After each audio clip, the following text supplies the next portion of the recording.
Hi buddies, welcome back. It's Anne-Sophie and today I'm going to show you how you can hide your number on outgoing calls on your Xiaomi 13 Lite.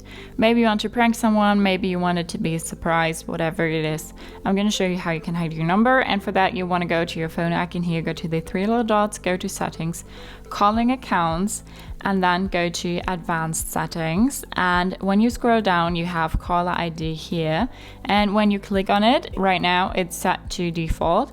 Use default operator settings to display my number in outgoing calls. When you click on it you can say hide number, and then it will update it real quick, and then number hidden in outgoing calls.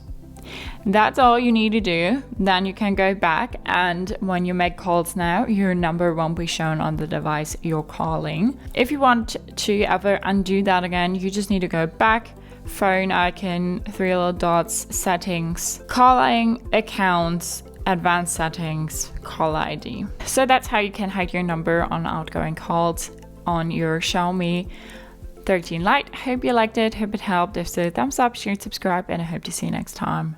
Bye.